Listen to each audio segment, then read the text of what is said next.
Hello and welcome to Language of the Soul podcast. I'm your host, Dominic Domingo. And I'm your co-host, Virginia Grenier.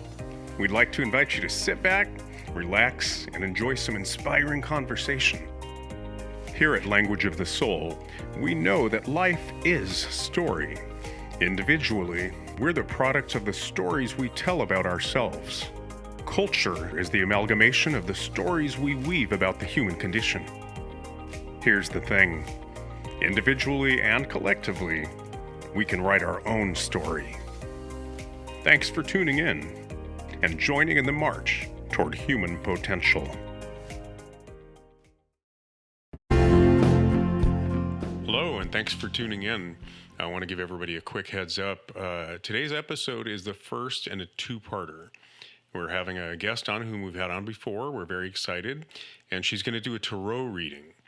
So there's so much nuance in the reading that I decided to chop it up into two episodes. It'll be worth it if you get a chance to listen to both. Okay, so this is the first of two with tarot reader Rosalind Lehman. Enjoy.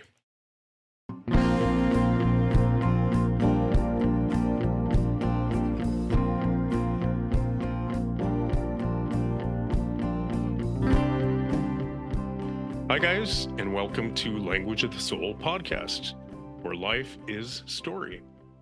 We're very excited about today's guest for a variety of reasons. She's a repeat customer. I've had her on before, and she's a very dear friend. But before I tell you about her, I'm going to invite Virginia, our extraordinary producer, into the room. The Shroom Lady this week.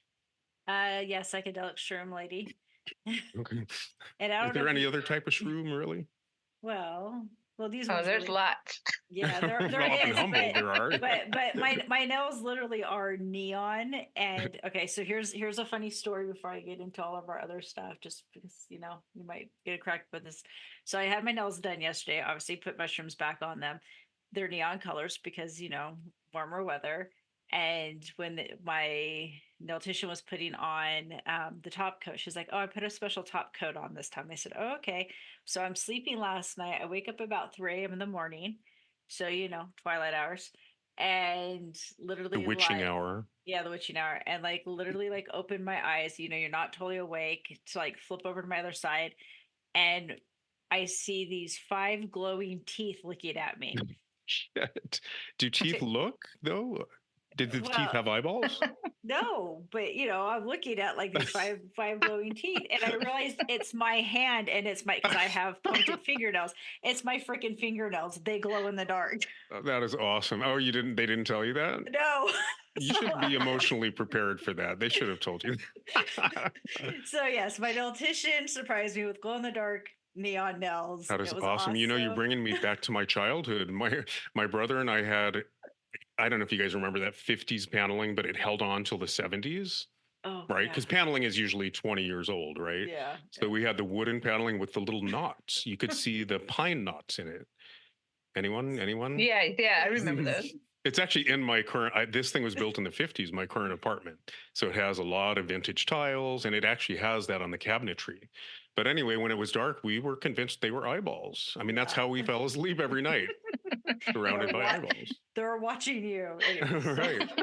Explains a lot, doesn't it? It does. So with that. With no further ado, I guess repeat listeners will remember Rosalind came on initially because this is all about story. And it's such a far-reaching topic that are in the spirit of my book. I was hoping to illustrate through repetition, that story is very pervasive. And it's, as we say every week, right? Life is story. So we've had epigenetics researcher on, a Harvard literature professor, of course, master storytellers in the arts and entertainment, the literary realm. But I thought of Rosalind initially because of her anthropology background. So, of course, that's just chock full of a story as human history. But our last podcast, we pretty much went everywhere, right? We, in a good way. I think we went on a lot of tangents, but that's where the magic was. In any case, I want to let the listeners know Rosalind's full bio will be in the episode description. But in the interest of time, because I've been told the reading will be quite nuanced and there's a lot to unpack, I want to save time for that. So for now, Just know Rosalind is a very cool human being. We like her a lot. And her background is mainly in anthropology with an emphasis in linguistics. But man, the resume is very impressive. She's worked for, I don't know, the Dalai Lama, uh, Mother Teresa's Sisters of Mercy, and most recently, she has begun a practice in tarot reading. And that's kind of what we're going to focus on today. Welcome. Hello. Hi. Hi. How's it going? Oh, good, good. Yeah. You're in what town? I am in McKinleyville. It's in Humboldt County in Northern California. It's about an hour and a half from Oregon. You know, I have a mental block. I get Markleeville and McKinleyville mixed up. Did Sherry live in McKinleyville at one point? She lived in Arcata, which is south of McKinleyville, Yeah, I feel like at we one point. traipsed around that whole area. Yeah, for like a year. I think she got her teaching credential up here. Okay. Yeah, Sherry is the mother of the godchild that I mentioned earlier.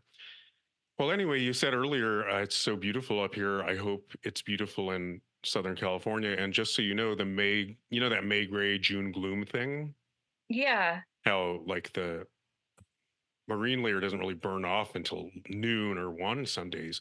That's been every day here.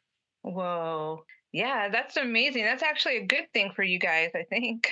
Well, it is now. It is sometimes it gets kind of humid when it doesn't burn off, but actually it's just stayed cool. And if you watch the news, it's the hottest year on record pretty much everywhere except LA. It's been very cool, but it's Oh, a little wow. ominous too, because then of course later the shit's going to hit the fan and we'll get the heat waves. They're coming later and later every year, you know? Oh yeah, yeah. And I live right by the ocean, so I get the fog gloom like Oh, almost all the nice. time. Nice. Yeah, but it usually burns off in the summer. Yep. Well, that's a whole nother episode, right? Climate Yeah. change and how if you didn't believe in it before, you do now, right? It Oh, couldn't be more obvious. So oh my gosh, on so many. Yeah, I won't even start that conversation. There's so much to talk about. it's true. Mm. And we talked a little bit earlier today, too, about today's news. And so I'm going to save that. But I do think, in the spirit of Tarot, right, everything's interconnected. So I think it's been kind of fascinating how the energies seem to be aligned. So I think we're going to be talking about current events and maybe the news a little bit later. But to get started, I want to, for the listeners, Rosalind's actually going to do a reading for me, which I'm very invested in and very excited about. But before we do that, I want to hear about your practice a little bit.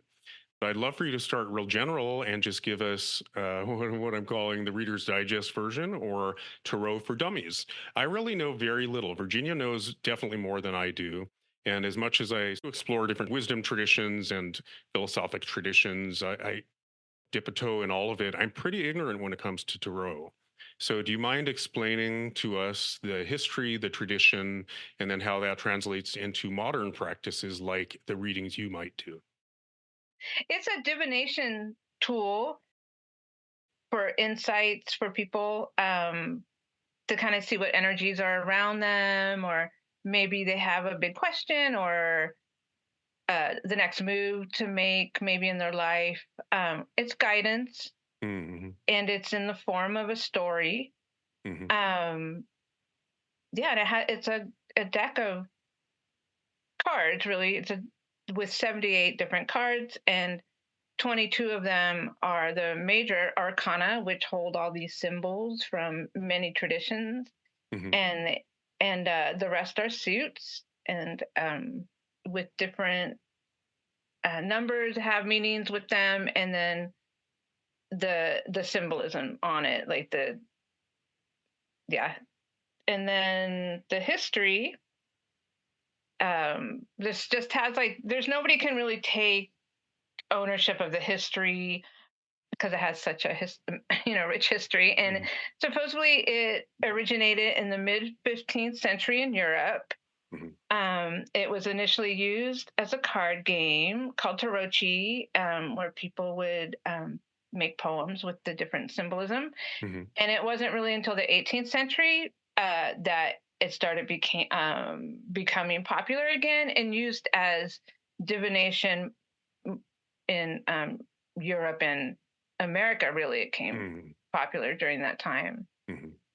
Yeah, when we were talking earlier about how I don't want to put words in your mouth, but it sort of became popularized around the turn of the century, maybe when mentalism took off. But I was going to ask exactly that, like where in Europe, in America, where was it popular? It became popular in parts of Europe and mostly America during that Hmm, time. Um, interesting. yeah, from Yeah. my understanding. And again, nobody can really, it's really mysterious. Nobody can really claim like Mm. we started it or when it actually became a divination tool. But I think mostly during that time, especially in America. Mhm. Yeah, I like the word guidance that you used because in a way I think you hinted that it's not necessarily predicting or Yeah, it's not necessarily a fortune telling that's the word. Yeah, tool. yeah, exactly. Yeah, and just on a little note, I guess there's a movie out called Tarot, Mhm. and it's like a horror movie, and it's Right now? definitely not like that right Right. now. So there's no bludgeoning or axe murdering or anything like that. No, not that I know of in any history of Tarot, or Yeah, I was not gonna in my s- practice.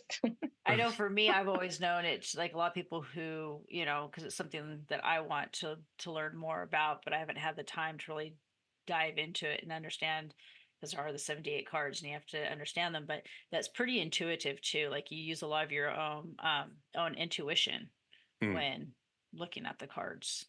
Um, Absolutely mhm. agreed.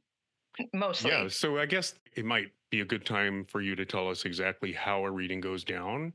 And I know you said it differs from, I keep wanting to say practitioner, from reader to reader. I know their approach might be quite different. But in general, yes, isn't a big part of it what you bring to the table as a reader? In other words, the cards traditionally seem to mean something, but you also take it further as a reader. Is that right? Using your intuition, as Virginia hinted at. Correct. Absolutely. And also to help heighten my intuition before a reading, I'll prepare myself and meditate and ground and, um, you know, do Mhm. positive thoughts and that kind of stuff. Use essential oils Mhm. and yeah. And I'm Um, calling that alignment. You sort of align before you do a reading. Is that a good word? yeah, align with source. That was my Um, question. What are you aligning with? I mean, what does intuition tap into in your parlance? okay, in my word, I think it taps into my higher self. Hmm. Um, I do think just the energies and the elements around, just bringing my best self Mm. forward and for a channel and to be open to what might kind of come through or things that come to mind Hmm. to, do my best, really. Right. Well, it seems like you want to be a vessel without projecting on it, right? You want to project maybe what universal wisdom has to say about the card. Absolutely. That, yeah, Yeah. definitely. And um, yeah, I'm still learning to discern all that. Because I think we're always projecting, really, you know. Well, yeah, it's almost no way around it. But I think the egoic mind does the projection, right? And Correct. if you quiet mind and ego, then maybe you stand a better chance of not projecting, right? Yes, correct. For our listeners, she's going to do a reading for me, which I'm very excited about. And we tried not to go back and forth too much about it.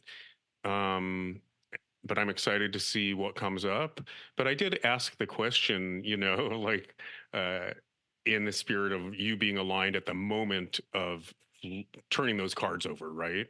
And then where I might be at energetically or vibrationally at that same moment. So I think it's been kind of interesting. Do you know what I mean? What's been on both of our radar throughout.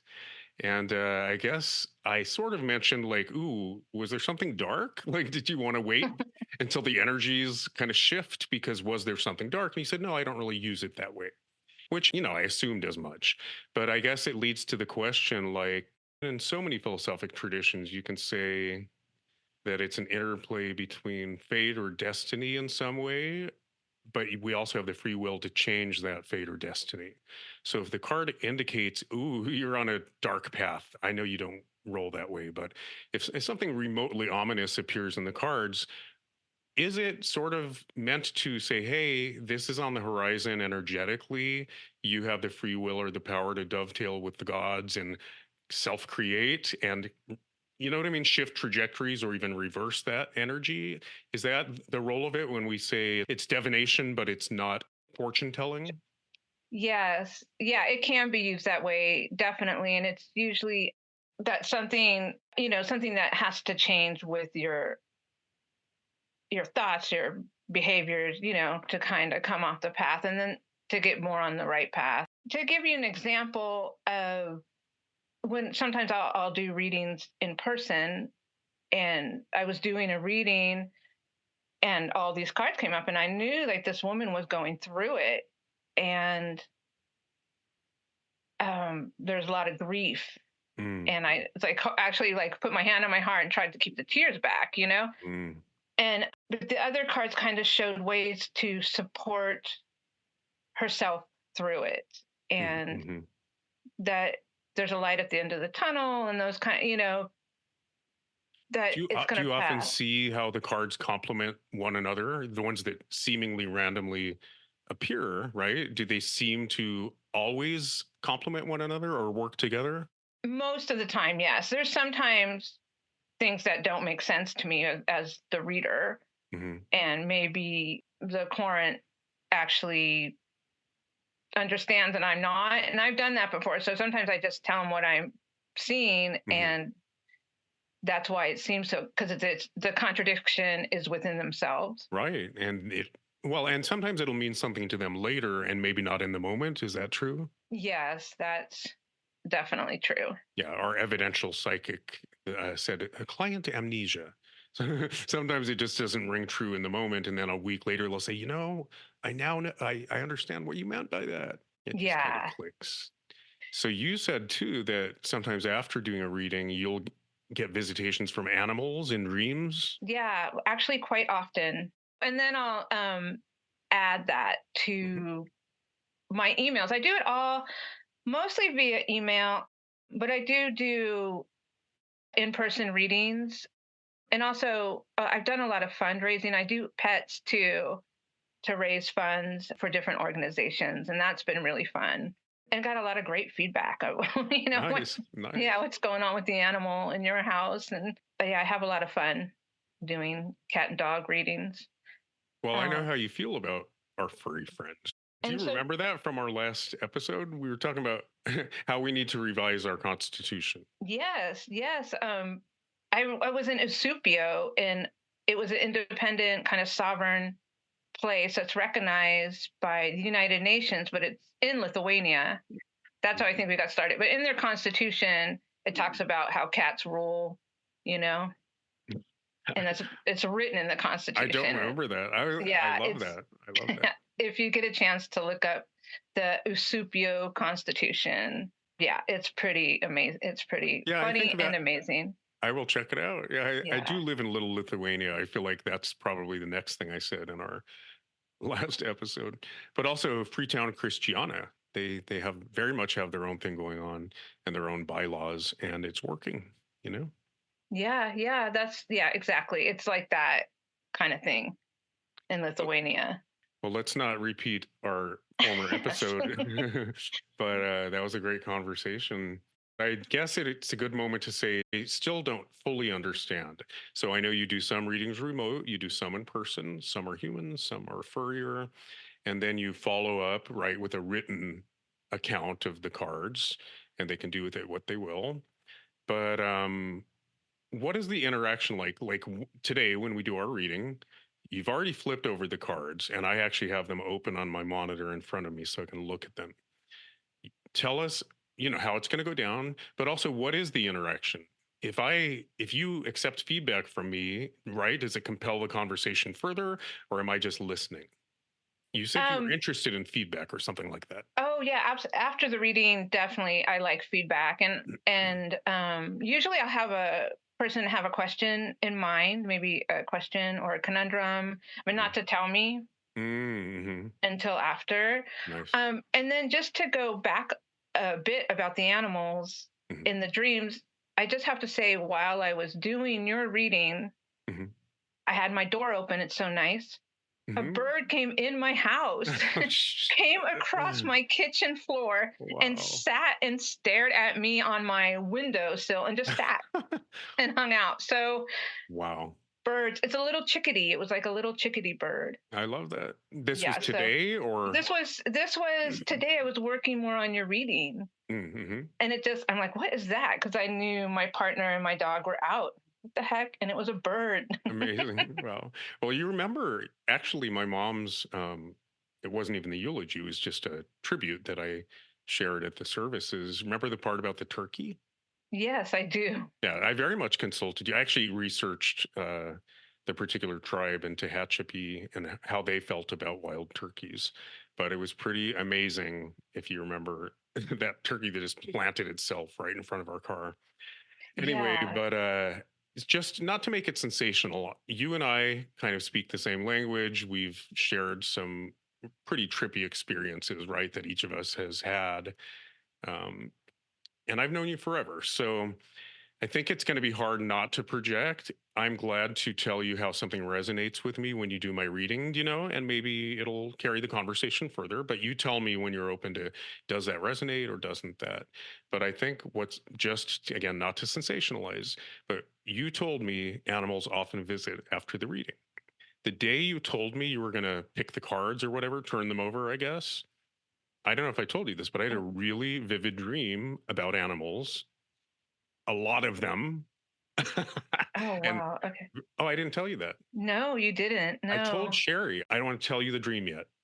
But Okay. if animals visited you, I know you said a bird literally visited you, but if you had any visitations from animals, I want to hear it first. And then I actually recorded me half asleep. My lips weren't even moving. I recorded the dream while it was still vivid. I had just woken up out of it. And I knew if I didn't record it, they're fugitive. They go bye bye. So I recorded it while groggy. And I just think it'll be a trip if it aligns at all with characters you ran into. Actually, with you, I haven't had a dream one, and I might have tonight. But with you, I had the bird in my kitchen, which is Mhm. really odd. Mhm. And then I went outside and did more work on the reading outside. And I don't know what kind of butterfly, like the big yellow ones with white stripes on the long. I don't know the type of butterfly, but it literally came and like nicked the top of my head, like nick. So those are the two Wow. symbolisms, like I think maybe you can look into more as Mhm. butterfly and bird and Well, I think the obvious butterfly is often transformation, right? But I yes. think there's something more subtle than that. In my vocabulary as a writer and an artist, I've resisted, the cliche trope of butterfly as transformation. I've used them in my work as promise. In one screenplay, it just became a symbol of sometimes rewards that seem to be withheld by the universe. But then there's a deluge, like the monarchs that visit Monterey. In one of my screenplays, this one couple was visiting Monterey, trying to rekindle that fire that first brought them together. Their marriage was in turmoil, and they went back to this little beach house where they had their honeymoon. And one of them Uh, secretly was ready to file for divorce. This was a oh wow. last Okay. ditch effort, and the other one was really ready to recommit, but they weren't communicating. So they go just hoping to relive the magic and waiting for those monarchs to show up, and they just wouldn't show up, and they wouldn't show up. And then I use this image of after a really pivotal moment that was either a crisis or an opportunity, this deluge just floods the screen. And I've never made the film, but I would love to one day. And it's just solid orange from the monarchs. So I think it just came to mean, I don't know, delayed gratification or that crown in heaven, that kind of reward, I guess. Yeah, and I have to say too is the butterfly in its cocoon Hmm.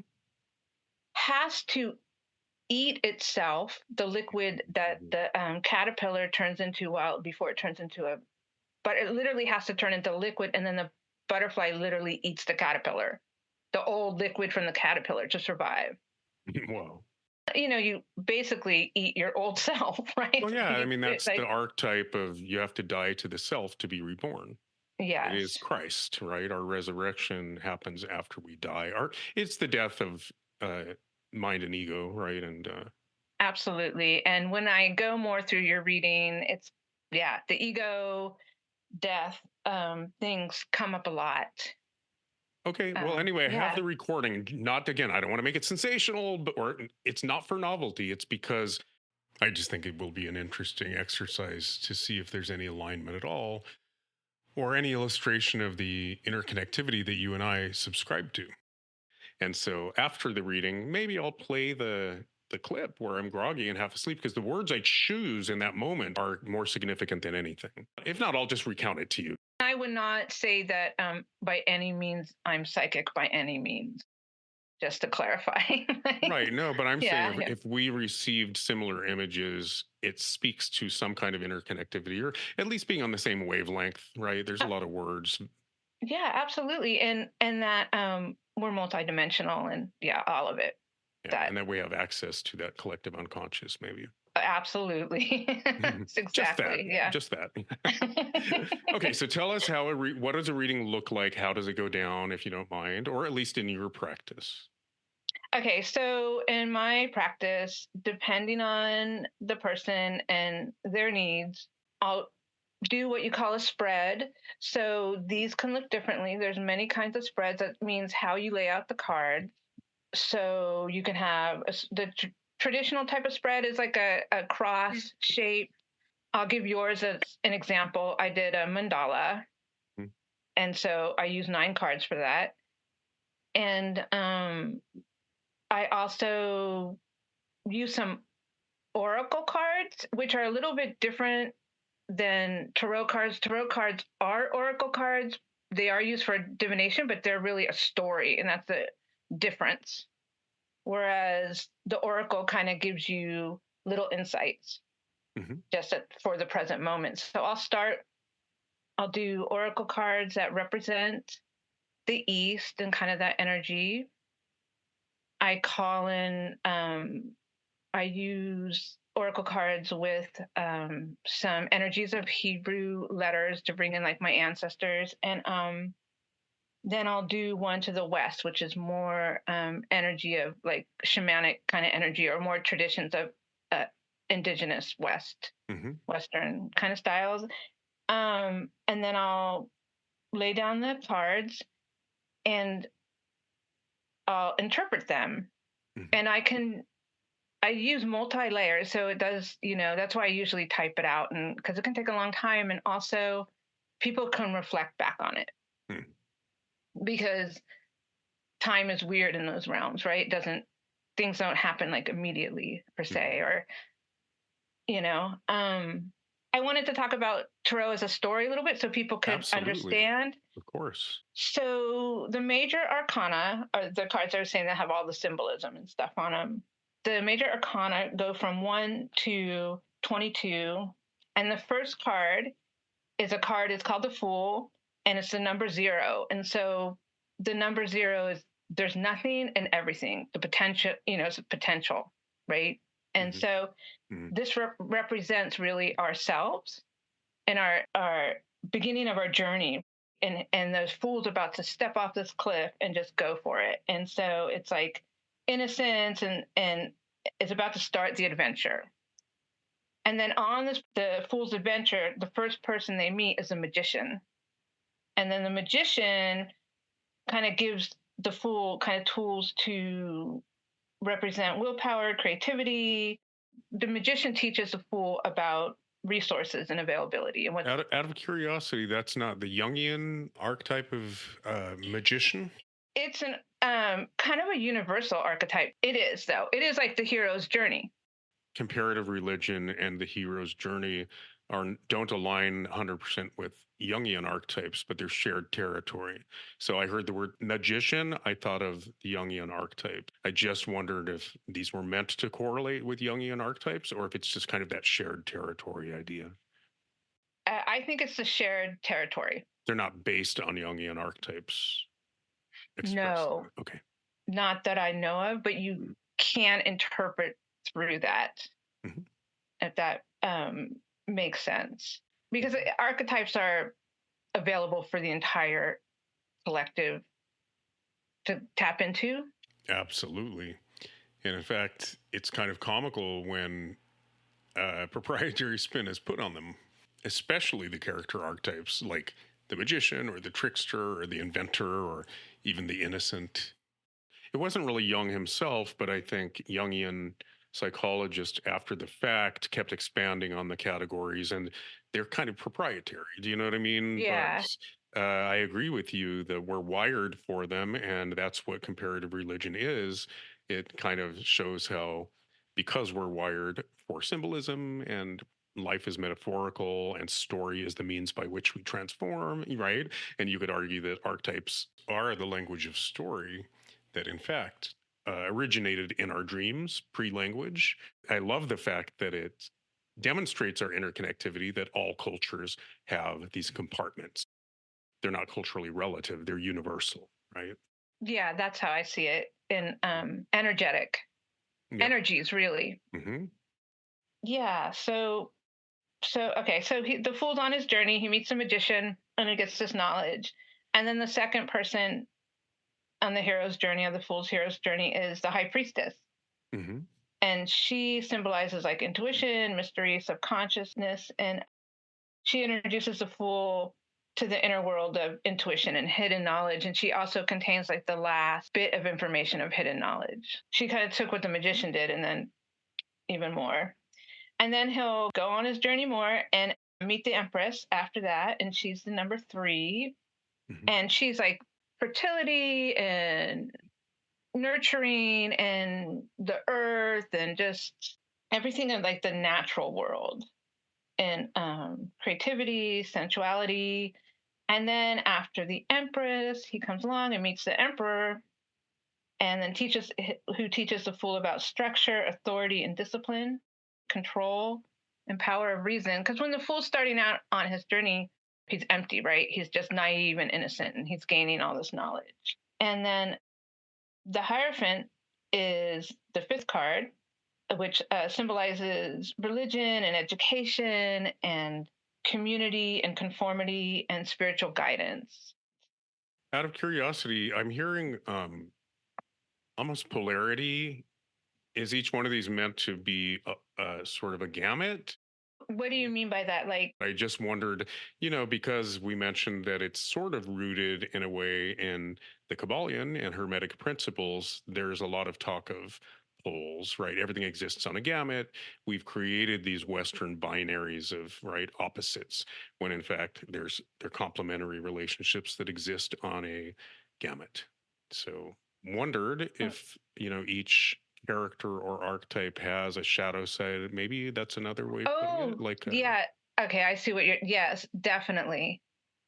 It's not that the card has a shadow side, it depends how it's spread out in the reading. Mhm. And it could warn you, like, yeah, not to be don't conform too much or to be too strict. Or the Hierophant's like the Pope, and so absolutely they have shadow sides. Maybe the question was, does tarot take that into account? That actually nothing is really good, bad, right, or wrong, or positive or negative. It just is. And then we actually create a lot of suffering by assigning value judgments to things. So I think you could argue for the value of, any quality that might come up, like, oh, you're experiencing this kind of strife. Well, of course, it's a crisis and an opportunity. I don't know. I guess I'm just generally asking about the polarity idea or the gamut idea, or if maybe there's no value judgment at all in tarot. Maybe Oh, nothing is meant to be seen as shadow or light or positive or negative. I would say that there actually is, like, because the cards can also be, when you spread a card, it could be turned upside down. Mm-hmm. And that tends to be the shadow side of the card. Oh, Yeah, okay. that's what I was gonna say is when they're upright versus it's called the reverse card, which is when they're upside down, is kind of, so if you're talking, at least how I've understood, it's like when you're talking about the full about, new beginnings and stuff, if it was upside down, then it would be the opposite of that. Death. Well, Sorry. Not death, but there's a Death and destruction. actually, the Fool card actually is one I wouldn't turn anyway because it's 0. Yeah, that's true. So that would be the shadow side, or just like maybe kind of negative energies or things to look out for, or something to really pay attention to. Mm-hmm. I've always understood with the cards when you're looking at them, like like if they're unshuffled, fresh out of the box, kind of in their order Mm-hmm. of the deck, is that each card technically builds on the next card Mm-hmm. throughout the journey of life experience, I guess would be probably maybe an easy way to say. Would you disagree with that, Rosalind? Oh no, I mean, that's his absolute journey. It's a story of the journey. It is the hero's journey, right? Like, Mm-hmm. absolutely. So he's So kind of, again, they're kind of crucibles, and they're in the order that we might experience them in the hero's journey, the universal spiritual journey. So one propels you to the next in a way.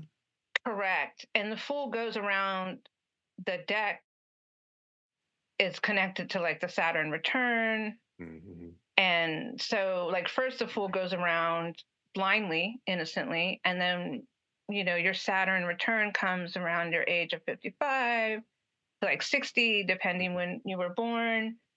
And then you go around as a Fool with wisdom. Yeah, I'd love And for you to continue. Tomorrow's guest is going to talk about the hero's journey as expressed through the Bible. oh, And wow, okay. yeah, and it's really fascinating how there's corollaries all over the place. But I think what impressed me most is that, I think Eastern traditions would call it enlightenment, but we would just call it redeeming ourselves, right? That actually, you don't wait till you pass over, you don't wait till you transition, right, and get that crown in heaven. It's meant to happen while you're still in this physical realm as an expression of consciousness, right? So there was Oh, I learned a lot of new, just by researching him today, a lot of new terminology about that process. And it is the hero's journey. Yeah. correct. And yeah, because then we get off on like Christianity, but Christ, yeah, the Christ, I mean, that Christ, I think that's what the message was, to reborn now. Mm-hmm. It's become something you think of as a crown in heaven, right? As opposed to redeeming yourself while above ground. Correct. I think so, for especially a lot of, institutional religion. Right. Exactly. So since you mentioned the Bible, the next, the next, Since you went and mentioned the the Bible. Bible. Oh, it's interesting because you did. And then the next card is the Fool meets the devil on the journey. And the devil is all the addiction, materialism, self-imposed limitation. This is where he has to confront shadows and things that we chain ourselves to, right? And then after the devil comes the tower. And if on that, the card, you would see everything destruction and everything falling apart. So the Is this Fool, revelations in the Bible? yep. So there's like, exactly. So sudden change and upheaval, a dramatic shift in life the Fool experiences, which leads to breakdowns of like false beliefs and structures. It may not feel good, but it's a good thing, and that's probably the rebirth. And then after that, the devil meets the star, which brings hope, inspiration, serenity after the chaos of the tower. And that's where the Fool starts to feel a sense of like renewal and spiritual connection. And then the Fool meets the moon, and that actually represents illusion, fear in the subconscious. And then the Fool will navigate through confusion and uncertainty and learning, and to trust their intuition. And then after that, here comes the sun, which is the number 20. And the sun signifies joy and clarity and vitality. So the Fool's reaching the state of enlightenment and positive energy and success. And then after the sun is judgment, and judgment represents an awakening, right? An evaluation, a final assessment leading to transformation. And then at the last major arcana is the world, and it signifies completion, integration, and fulfillment. And so the fool's journey comes full circle. Right. It's And kind of like in the hero's journey when you either, right, if it's through the rabbit hole tale, when you come back through that portal, you sort of apply the wisdom you acquired to life, right? Or you kind of bring back the wisdom for others to partake in. yes, exactly. And then The coming home. the second round, I would say, is the fool becomes a magician in a way. So it is like a whole story. The fool becomes the see, magician has a negative ring to me, but is that like alchemy? Like we have, Yes. okay, I like that better because I And somehow magician, there's trickery in the word magician, well, whereas alchemy says you're sort of in alignment with the universe and you're dovetailing. And I think we have the alchemy of youth. I mean, have you ever read The name. Alchemist? The Yes, I Alchemist. did. And I really like that book. And I cannot Yeah, remember the author's name. Coelho. And it's funny, Nick, because the magician is like in your reading, in your future. It's the top like overall card. Well, let's use the word alchemist. Okay. Alchemist for me. Okay. Yeah, I hate Alchemist. magic. I despise magic. Yeah, he's not You'll that never kind of see me at the magician. Magic Castle. Darn it. Okay. No, I have friends that are magicians, and I'm like, I'm sorry, it doesn't. I hold my attention, but I have a big relationship with alchemy, the beginner's luck that Paul Coelho talks about. How the beginner's luck, right? He basically says, if your personal legend, that's how he puts your calling, your ministry, right? If you pursue your personal legend, the universe conspires in your favor. He calls that beginner's luck. So, kind of losing that alchemy of youth is something I relate to big time in the hero's journey. And then, of course, we're meant to get over our disillusionment or our futility or whatever those demons are and rediscover our alchemy and begin to co create with the universe again. Yeah, and it makes more sense for the magician card. Agreed. It is the alchemist. Because magician implies illusion, deception, all of that for me, snake oil. Okay, the alchemist. I do have a question. I mean, that I knew none of that. So thank you. That's really beautiful. And for our listeners, as a weird side note, the cards you chose you took a picture of how the cards ended up on the table. And I'm looking at them during our reading. But it happened to be Klimt, an artist that is one of my top 3 influences. So that's kind of fascinating in itself. Yeah. And I have different decks, and that's the one I felt for you. And yeah. Really? Wow. Yeah. Well, yeah, Klimt is probably my favorite artist of all time. That's amazing. And so another question I have is Virginia kind of mentioned that unshuffled straight out of the deck, they are linear. It represents the hero's journey chronologically. Is that correct? Yes. So when you do a reading, let's say you seemingly randomly pull cards, but we know there's some order behind it, right? But let's say the deck has already been disturbed or shuffled many times, and you just simply pull for a given reading. If the deck comes in a chronological order that mirrors the hero's journey in a linear way, but a reading is never going to be linear, what is the significance of that? Does that mean that we all experience the steps in the hero's journey in a different order? It's a really circular journey. I know I told it like in a linear way, and but in the circle, there's really no beginning or end. So, I see. Yeah. So you could be at some point, it could be the second time around. It's also the energies that perhaps you may have to revisit. Mm-hmm. This is just the story of the tarot. Well, I guess that's what I meant. Like maybe we all have themes that recur in our lives. And I've often said sometimes we're meant to conquer a given something, right? We all have our unique souls and our unique challenges. So sometimes when a theme recurs, it's because for the 5th time, right? It's because maybe we're meant to conquer it. And I mean, you can look at that like karma, really, because if we might like have an event with a person and then we maybe leave that person behind, here comes another person or situation, same thing, different scenery. The prime example of that is a codependent is going to find an alcoholic at a party from across the room. They're like magnets. They will magically find each other, right? So yes, Correct. everybody Yes. finds themselves. Did I end up? Gee, I didn't realize I was dating my mom again, but did I end up with my mom again for the third or the fifth time? Right? We all relate to that a little bit, Yes. and Yes. I think it's meant to wake us up, and the universe speaks louder and louder to get our attention. The documentary, What the Bleep? Did you ever see that back in the day? Yeah, I did actually. Yes. Yeah, if you want to put an empirical slant on it and kind of reconcile it with cell biology and quantum mechanics, you could say that we have peptide addictions. So we're going to find ourselves in the same role over and over again because of a literal addiction to peptides. So do you remember the example of, like, if you internalize some kind of negative messaging from your youth that you're a klutz because your dad called you a klutz every day, you're going to find a way to spill a drink on yourself at a party. You just will. Yeah. And then it's true. And Right. then you really have to eat the caterpillar to stop the Mhm. karma. Yeah, and one thing you brought up in our last session, you had just not just come back from that yoga retreat, but you very much shared with us how, taking a meta view of a situation allows you to reframe the narrative. It's the same thing as narrative therapy that Virginia and I talk about quite a bit.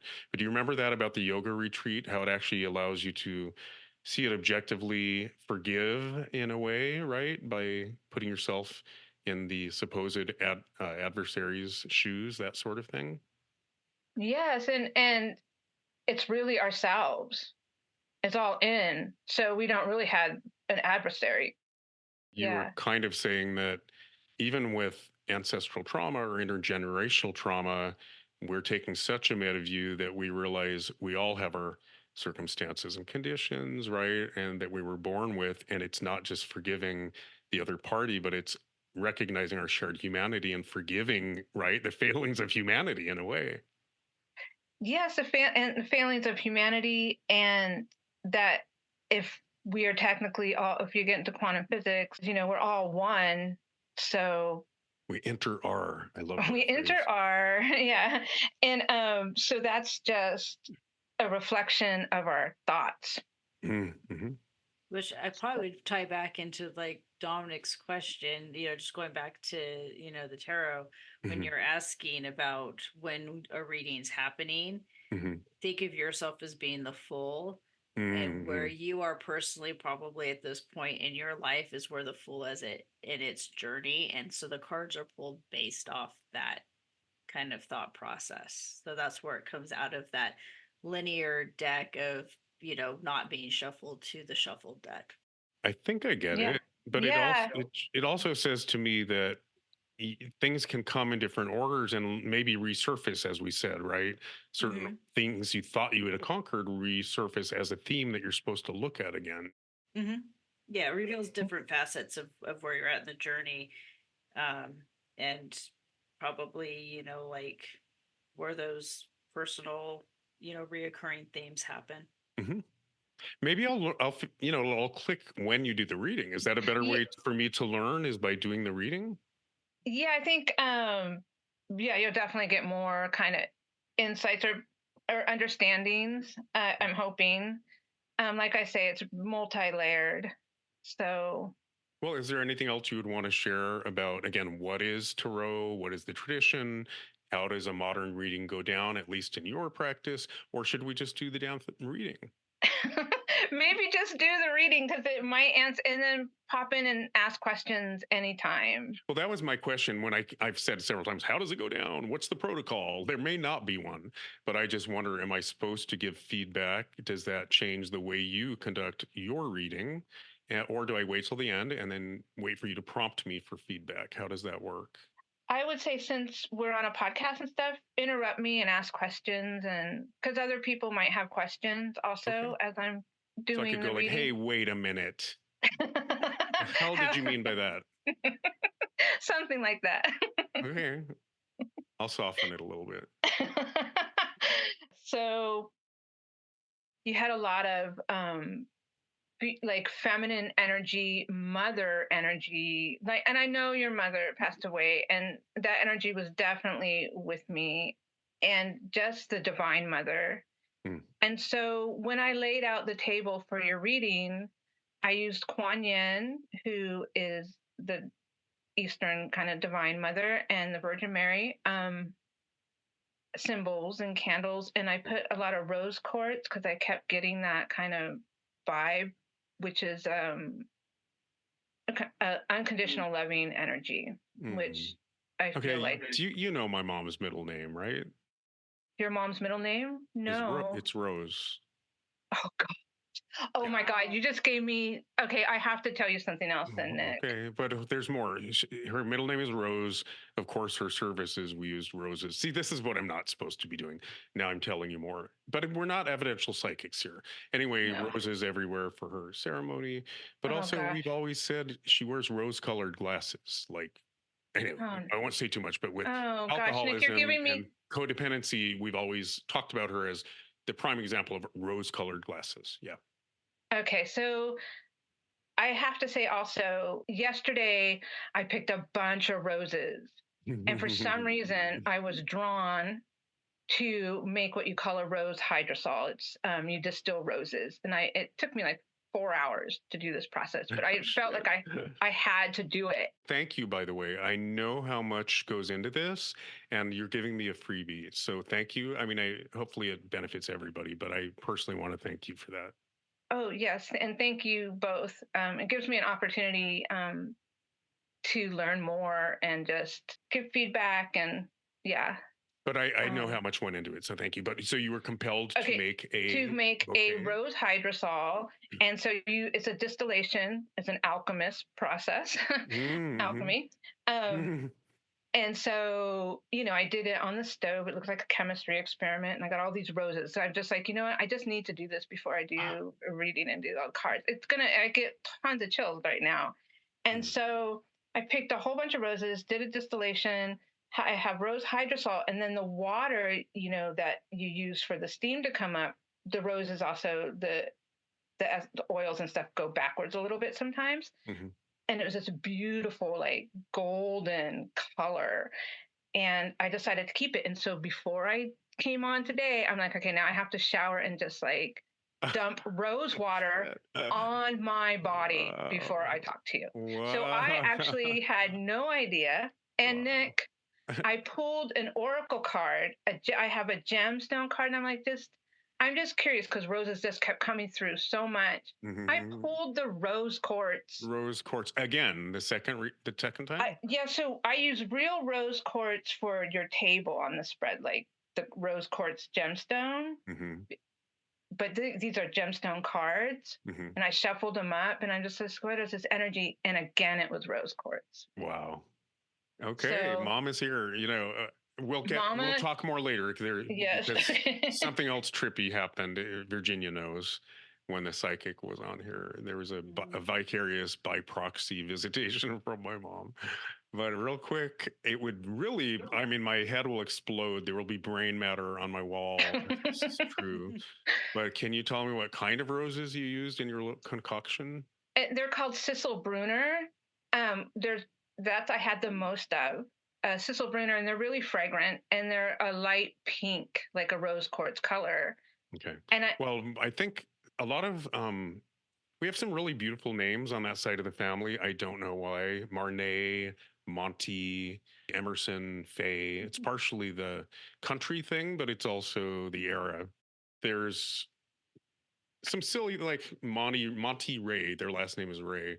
Well, they named him Monty because he was conceived in Monterey. So there's some silly things, but they are also, strangely, they weren't very religious, but there's a lot of biblical names. They named their dog Shadrach, and I've just learned there's a lot of biblical names. And for whatever reason, they named my mom Rose because of the Sharon rose in the Bible. And I don't know that story. I don't either. The lily of the valley. There's a lot of versions of the Sharon rose. But I don't know. Nowadays, it is a type, like you could order it from Conroy's. There is a Sharon rose. But I think the origin was the lily of the valley, and there's speculation that it was a lily and not a rose. I never got to the bottom of it. But I think, they gave her the middle name Rose because it had the ring, Sharon Rose. Okay. But I don't know if the Sharon Rose is the lighter pink that you're describing or not. Okay. And We'll Google it. Yeah, Google it. Ask the Google God. Right. Um, We've got fingers. for now. Yeah, so that's what I did prior to your reading. Amazing. Amazing. Thank you. Yeah, so that's really amazing. And then having that mother kind of energy, I used before I started the actual tarot reading, I used these oracle cards by this artist, a Tibetan artist, and he made these wild Kuan Yin oracle cards. He did the artwork, and they're so beautiful. So I pulled a card from that, kind of representing the Eastern vibe. And then you also got Grandmother of Love and Granddaughter of Life. So I like to do oracle cards kind of to have the energy around the reading. And there's so much to it, and that's why I'm going to email you, but I'll make this short. It just says that you know how to learn from experience and grow stronger and more loving, even through life's challenges, and trust yourself in life. And you're growing now towards your divine destiny. And as I go through the reading, you're going to see how this also aligns to the actual tarot reading. And all those who are wise like you, allow those who are wise like you to be your companions as you choose not to believe in the voices of fear. Yeah, and as you go through the reading, there's another thing about gathering those kind of people. But you'll get more on this. I won't take up the time because it's kind of long. I'm resonating with all of it, by the way. I'm just waiting. I'm listening. But I resonate with all of it. These are themes. Yep. Oh my gosh. Yeah. You'll see when we get into the reading. Because, lack and abundance was coming through a lot. Of course, lack and abundance is a huge theme in my life. Yep. Yeah. And so, for my ancestral my ancestors helping me out in the reading, you got the High Priestess, because it is tarot, but this is a different little oracle deck with the Hebrew letters, and it's shown by the sign of Gimel. It's a letter, but also all the letters mean numbers and images. So it represents the camel, and the camel can hold water. You know how special of an animal, like in the driest of places. And so it's a pretty magical animal. And it's basically, in a nutshell, and again, you're going to get way more, Nick, okay? But I won't do it on the podcast because it's just too long. But it's focus on your life path and manifest abundance. That's kind of the energy too around it. And then for the card, kind of using the Western side of the world, you're going to laugh. You got the South card, and it's abundance. I'm not kidding you. Wow. And it's a lot of information on that. And just to let you know, your tomorrows will be provided for. Your hard work pays off. It's time to reap the rewards. But there's so much to it. But that's kind of the overall of the South card. Here's where I know these aren't even the main cards yet, right? Correct. Okay, so I don't know when to interject. I feel like it's human nature to connect dots, right? Especially artists, and that speak the language of symbolism, right? You tend to project onto things or definitely read into symbols. So I have something to say about all of this, but then it becomes projection. Like I don't want to cheapen this, but I could talk about any one of the things you just mentioned and how these themes have been coming up right now. So when you talk about sort of what is your predominant vibration at any given time, you know what I mean? Like a lot of this is universal, but it's like what is vibrationally on the surface at the moment. So everything you said, I have something to say about it, but I'm kind of saving it. Okay, great. It is silly to interject and go, oh, yeah. I mean, everything you've said, it's like how weird. The idea of divine compensation. I've been Googling that. I've been listening to Marianne Williamson. I've been investigating divine compensation. In other words, what's the difference between saying, is there a crown in heaven or is it all for naught? Or providence. So providence has been a big theme, as has been divine compensation. And as you know, the future is very uncertain in terms of being taken care of Okay, with yeah. So with the yeah, so will and the, and the estate and all of that. I mean, literally going through the belongings and what has yeah. sentimental So value, what I'm constitutes a gonna legacy, all of that. so Mhm. I'm gonna interrupt you. So yeah, maybe not give me that much information and save it to the end because I did not know what was going on. I between that on that level with the estate. Well, it's Uh, kind of what happens, right? yeah, yeah. I just sometimes yeah, I don't know your the information on it, right? Okay, Like well, leave it okay, alone for so now. But yeah, you okay. may not have So, known we were going through that because my dad is still alive, right? yeah, But of correct. So course, I was yeah, so I I didn't won't tell you even any more then. Okay. okay, because this is like basically saying, good financial fortunes also coming your way. This is the South, and that's abundance. I love hearing that. Um, I love yeah, hearing so that. that's kind of the overall energy. Is this like a mothering energy, Mm, divine mother, and abundance, beautiful. and ego death. Mm, Um, so I'll just get into it. And so if you look at your picture, the first card I drew, well, I didn't even, this one fell out of the deck. Okay. wow. And this is Wow. good. And it represents yourself. And it's that center card. And Mhm. it came in upside down. And it's the King of Pentacles. Say So that this word is again. Pentacles. Pentacles. Sorry. Yeah. Pentacles. Okay, the word Pentecost came up this morning when researching the guest for tomorrow that I told you about. I've never actually known what the word Pentecost means, and Pentecostal comes from it, right? It's entire. Anyway, do you know what that word means? No, I do not. Okay, another thing to look up. But I think it's something about the part of the hero's journey where the Christ consciousness first appears in somebody's consciousness. Do you know what I mean? It just appears. It doesn't mean you're going to do anything about it. Yeah. Yeah. It's the beginning Okay. of the spiritual journey, something like that. Of awakening. It's the Okay. beginning of the journey of awakening. Yeah. We Okay. better All do right. that. Yeah. And so in the tarot, it's kind of the material world Hmm. in all its facets. Okay. Um, basically, particulates. Everything and Hmm. beyond. Hmm. Um, and your security and all that. Hmm. So this was reversed. It fell out of the deck, and it's the king. Like when it's upright, the king has the material world mastered. Wow. Yours flipped upside down and Right. fell out. Well, Um, that's what I was thinking. If it represents the material world, if it's upside down, doesn't that mean the spiritual world?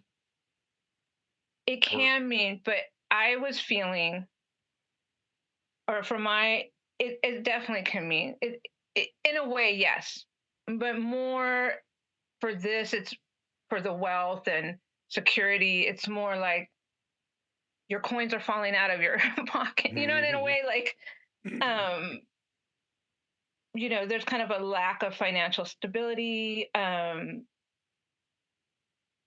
in general, but it also means the earth and grounding and being in nature and um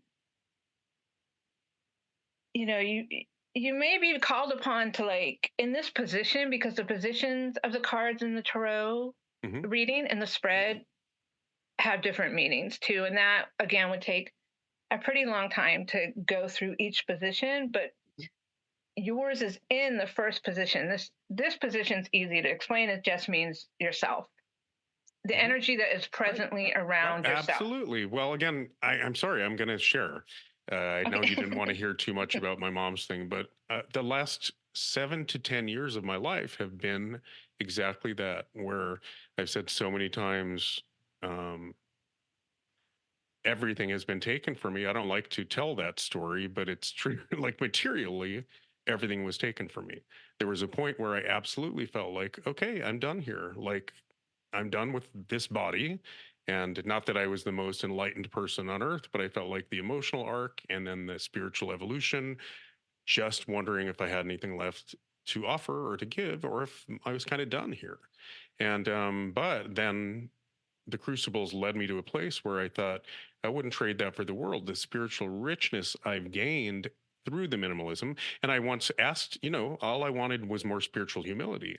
I downsized intentionally, right? And I became a minimalist with the best of intentions, right?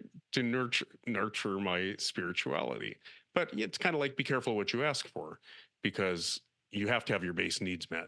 So anyway, I identify with all that. That's the past 10 years of my life has been the irony of really not having much, the abundance to show for the spiritual growth, but yet saying over and over again, but I wouldn't trade it for the world.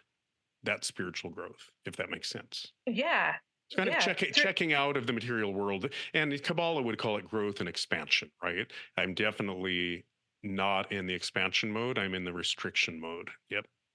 Yeah. And the Kabbalah, too, is like the material world going through all the worlds of the Kabbalah. The very last, I don't know if I'm going to pronounce it right, Sephirot, the last little circle on the tree of life, it is the birth in the material world.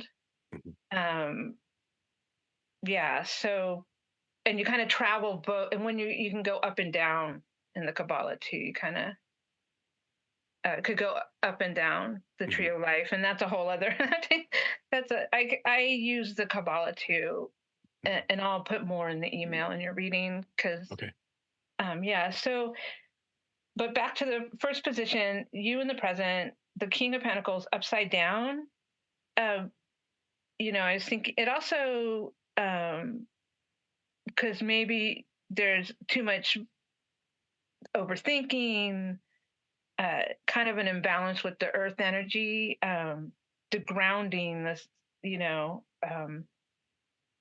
to being just grounded. Like there might be too much stuff going on in your mind, maybe anxiety. You could associate it with like the spleen in the stomach, and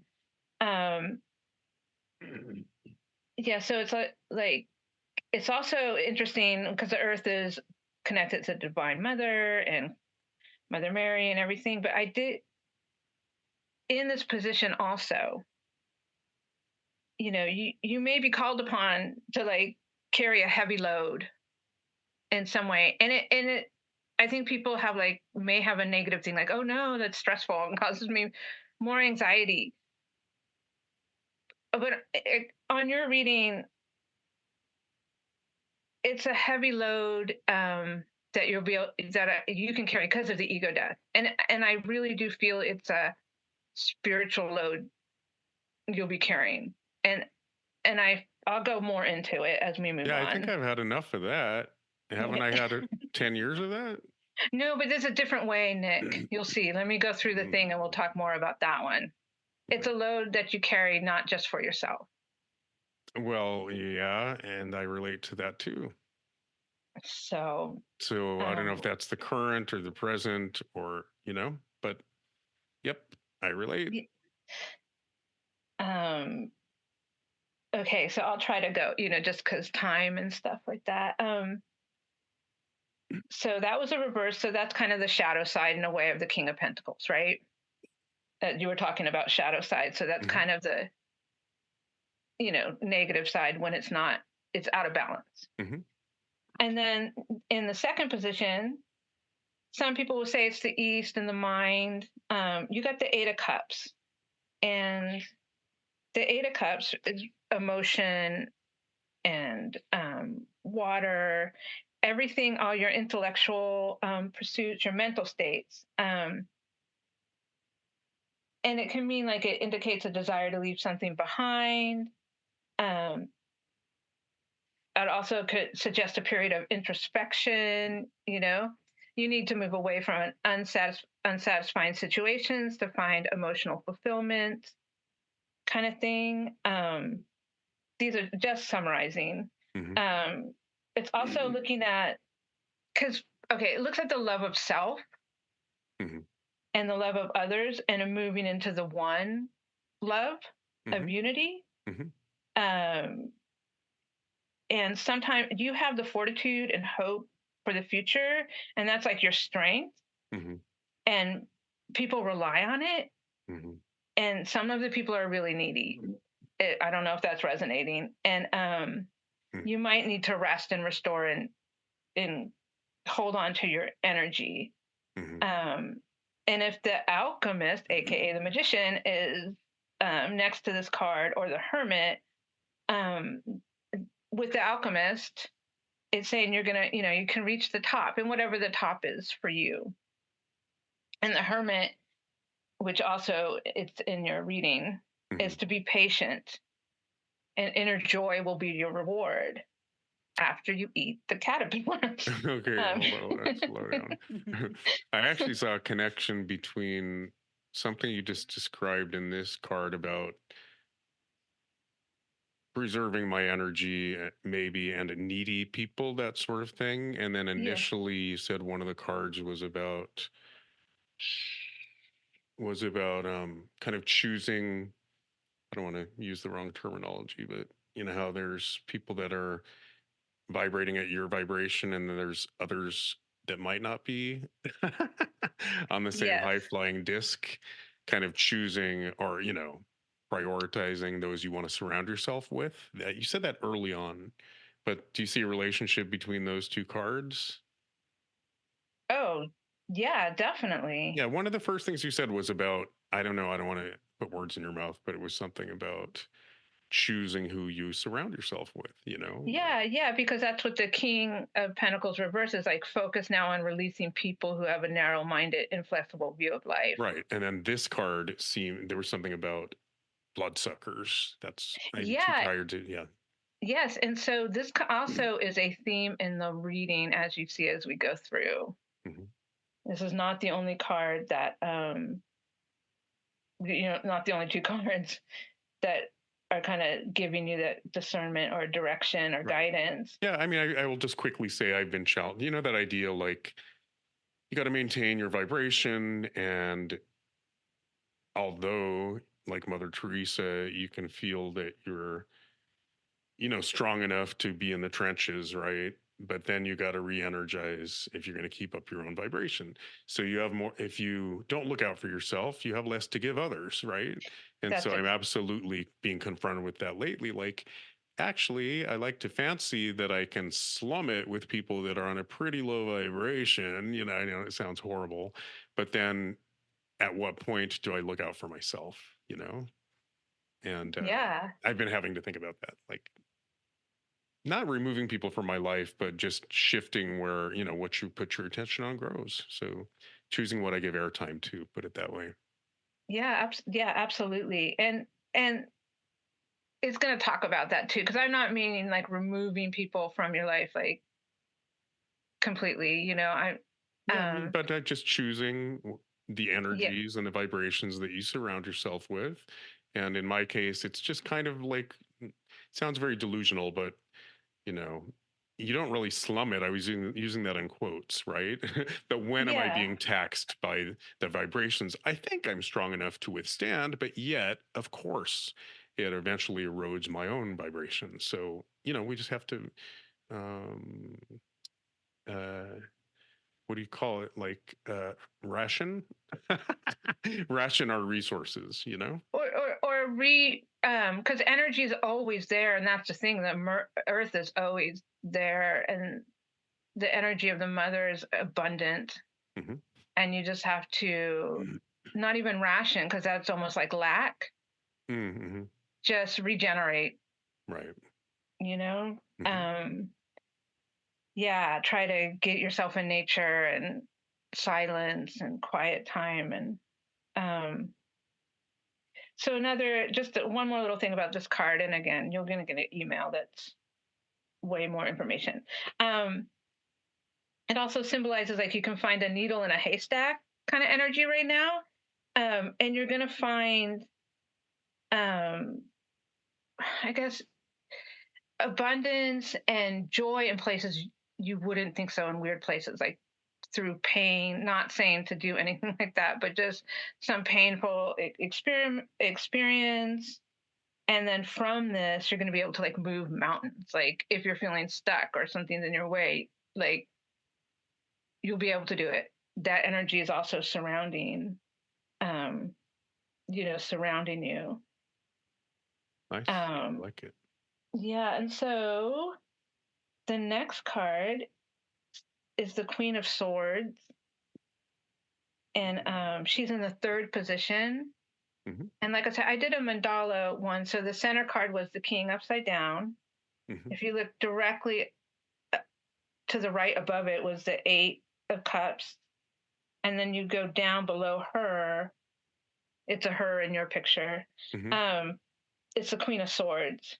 And she's in the third position.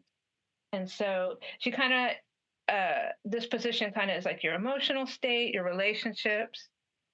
So the Queen of Swords embodies clarity, intellect, emotional independence.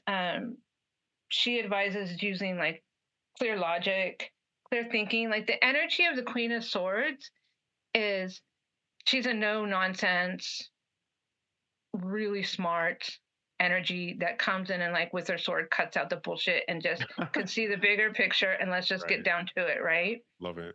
And that energy, and like because of her position she was in your reading, I have a feeling, and just all the feminine energy, like somebody like that to guide you, or some experience you'll have is coming your way. Like pay attention because she's coming in some kind of form as like serious inspiration. Like she's a great person to have on your team, but she's not. She could be curt. You know what I mean? Mm-hmm. Maybe not the nicest, Mm-hmm. but she's kind and fair and just and really freaking smart. And so she's coming, Nick. Nice. Well, I guess I'm confused again if it's not a fortune telling. Some of these things I resonate with in the past, but I actually was like, oh, I thought not that we arrive, right? But they seem like older themes. Some things seem like, oh, that is my current vibration. And, some things seem like maybe they're on the horizon. Is there a chronology to this? Because I would say I've had that. I mean, I don't want to go on and on, but throughout my medical ordeal, I regularly said, oh, Renee was the chosen one for a variety of reasons, but largely it's because, like me, she has follow through. She's, you know what I mean, impeccable with her word. And I would jokingly say, and she won't let go. She's like a pit bull. She won't let go. So that fierce loyalty, that fierce dedication. And so I feel like I had her, and I've been very lucky to have her. But you're saying she's going to come along. So do you know what I mean? Yeah, the energy I feel, and it could be in a guise of it. It could be even something you experience, but I feel like it is a embodied human person that is coming in the sense where your reading had a lot of, like I say, like a lack, a feeling of a lack in the material world, and this person coming in sees such a big picture that I think she's going to help usher in the abundance part, like help you cut through like a guide, like just cut here. I love it. You know, it's meaning more now. Yeah, I think I know who that person is. Yeah, I mean, not anyone in particular, but I know the role that could. Do you know what I mean? That could correlate with. Yep. Yeah. Okay. The context in which this person's going to play that part. I think I know what that might mean. Yep. Okay. So, and then the next position is the Nine of Cups, and it's that picture of the pregnant woman on the cards in your picture, and she's upside down. And let's see, I did take a bunch of notes. I'm sorry.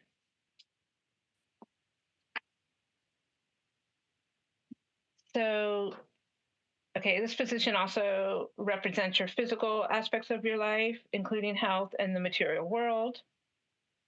And she's reversed. So speaks for itself, right? her cups just dumped out, right? Right. Like in the upright position, she's almost there. Like She's about to begin something new or end something and have everything emotionally like she wants, and then she dumps it out. It could just mean like unmet desires, kind of like that kind of thing. But for yours in particularly, I just kind of when it's reversed, the energy is like rejection of surface values. Like, it's a time of liberation. When I say liberation, I mean more like integration and of um, of feelings, of emotions, of uh, masculine energy, feminine energy. It's like integrating in you, which is really, I think, kind of the point of balancing those energies. Mm-hmm. And if you think of water, and like when you water, like you dump it out and it just goes into a really deep, the deepest place, right? It always seeks the deepest place. And you might be at a point like you're just feeling everything, to like a fault almost as well. Like you might be really sensitive right now to everything, physically, emotionally, witnessing. That's why taking a break and coming in and silencing your mind and your surroundings, and even a little bit of everything you're doing, as far as work and everything goes, just kind of go inward. And if you can, I know you do, but like take a break, a respite, like if you can. Obviously, not everybody can do that. And then she also indicates like you might have concerns about money spent in a venture, like maybe you put too much money into something. But just feel like you're, yeah, it's rejecting a lot of the material world or like surface kind of values around. And I don't know if that makes sense. Well, that came up earlier again in another card, the idea of minimalism, or, I mean, lack is a negative word, right? But minimalism or stillness is a very positive word. But didn't that come up in another card as well when I said that has been the story of my life, is finding spiritual richness in the minimalism, right? The lack of abundance, the lack of materialism. I remember that coming up in another card. Yeah, this is kind of a theme. And lack in like the material world, right? Not lack, because we're abundant in many ways. And well, that's what I mean. There's been an inverse relationship between spiritual richness and, right, physical. Well, yeah, I'm not materialistic and I never have been, but sort of any value being placed on things, and possessions and material. Yeah, material is like the sensual world too, right? Because it doesn't just have to be things. Like it could be, some people are, it's things in a sense, but it doesn't have to be like big house and a yacht. It could also mean food or drugs or anything in the sensual world, like beauty or denying oneself the sensual pleasures of life. Yeah. I am a monk. I mean, I'm a monk. Me too, in a way. But all the material world, even our bodies, right? Like everything. Do you want me to spell it out? No, I'm just saying, right? Every time I see my doctor, he says, despite your monastic lifestyle, ... Yeah.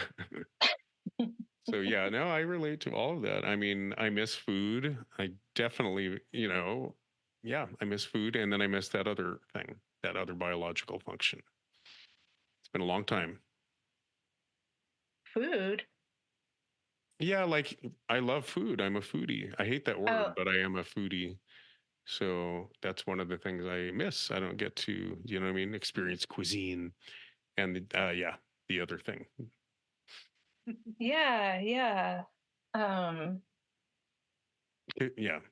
Food costs money, you know? oh my gosh, it's so expensive. And it takes us back into that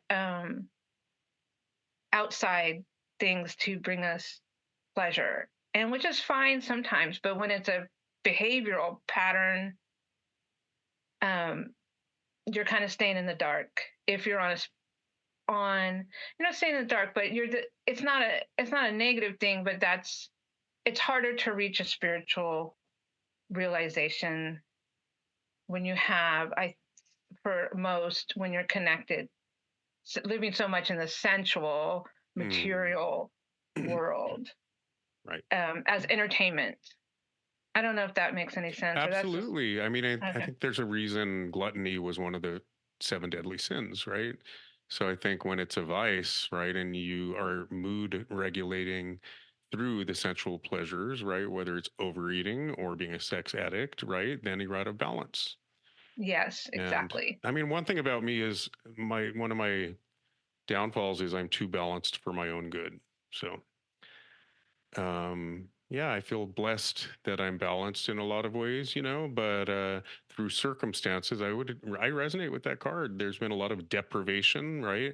And I did a whole podcast about how nobody deprives you of anything, you only self-deprive, right? If, as you were saying, the universe is abundant and resources are plentiful, and if you get rid of that sort of mentality of scarcity, everything seems to replenish, right? That's what the providence is that we were talking about earlier. But absolutely, for a variety of reasons, again, I relate to minimalism over the past 10 years and the spiritual richness that resulted from it. But in turning things around, I actually think I deserve abundance. And I'm kind of now, nothing's out of whack, nothing's out of balance, but I certainly do miss food, and not as a mood regulator, right? But as one of the finer things in life that I've always enjoyed. I miss going to movies. Those things cost money. That's all I meant. I'm eating Project Angel food meals. They're just not that tasty. They're like cardboard.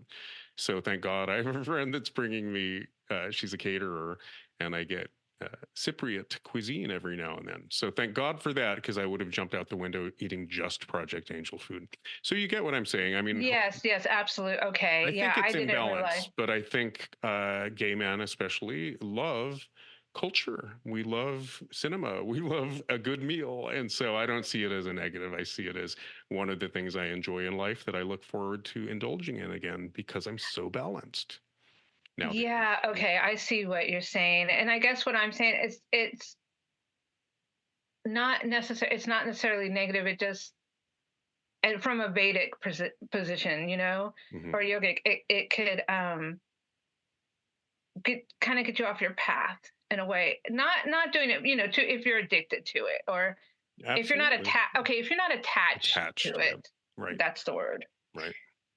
Okay, so the next card is the Hermit, and this is one of the major arcanas um, that I was talking about. And so I don't have the picture in front of me. I don't remember the Hermit. Oh, it's the bottom card center. Yep. Okay. Um, so this is a spiritual, and this position deals with spiritual growth and inner guidance, suggests a period of introspection and seeking inner wisdom. Mm-hmm. It encourages solitude and contemplation. And then, it's telling you kind of to take time to withdraw from society, but not, humanity, right? Right. Right. To activate more of the unconscious. And you'll be given like guidance, and like that help's always available. So the hermit has his like lantern traditionally, and he's holding it, and he's guiding and assisting others in transforming their lives. Is that like Um, the Led Zeppelin album, The Hermit, with the lantern? that probably is exactly I what think that's it is. from. Yeah. I forget. Yeah. Yeah, it is. Yeah, my mom Okay. actually painted. We had a bedroom wall. We had a garage bedroom. So talk about like what were we called, the latchkey kids? Yes. Totally no parenting, no supervision. My brother and I had a bedroom in the garage. And we had a PVC pipe where you could blow bong hits out into the alley. I mean, that's the extent of our independence. But anyway, we had a really cool mural on the wall, and it had the Yes album cover. It had Pink Floyd The Wall and great detail. And my mom painted that lamplighter from the Zeppelin album, but she didn't know. It's like Satan, isn't it? Virginia? Hermit?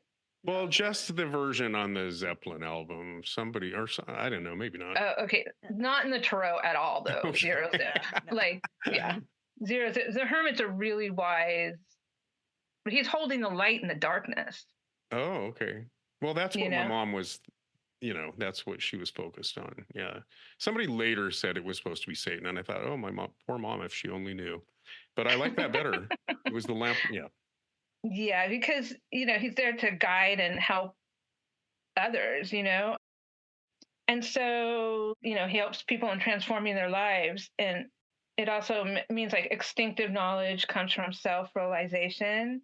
Mm-hmm. And then it may be time to, quote, withdraw emotionally from people to achieve self-realization, and kind of, quote, activities that you consider like all important, maybe take a little break. And also in this position, it means like you're starting to realize your karmic contract and plan to act accordingly. And it's like you're having like a healthy ego, and you're starting to understand that you realize that what you need to teach, basically, as that ego death is kind of happening, is the energy of what I'm kind of getting from a lot more than I'm sharing right now because of time. And speaking of time, in the editing, I decided this was a good place to chop the episode. There's definitely more to come. And toward the end, she invites me in to feedback a little more.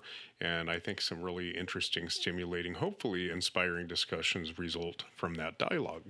So please tune in for part 2. Thank you so much. And remember, life is story. And we can get our hands in the clay. Individually and collectively, we can write our own story. See you next time.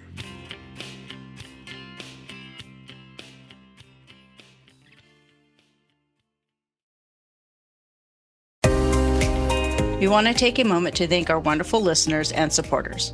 Your continued support and sharing of our podcast helps us spread the transformative power of storytelling. If you enjoy our episodes, please rate and review us on your favorite platform and share the podcast with friends and family. For more enriching conversations and insights, subscribe to Language of the Soul podcast on Apple Podcasts, Spotify, Amazon Music, iHeartRadio, and anywhere you listen to podcasts. Follow us on social media and visit our Patreon website for the latest updates and exclusive content.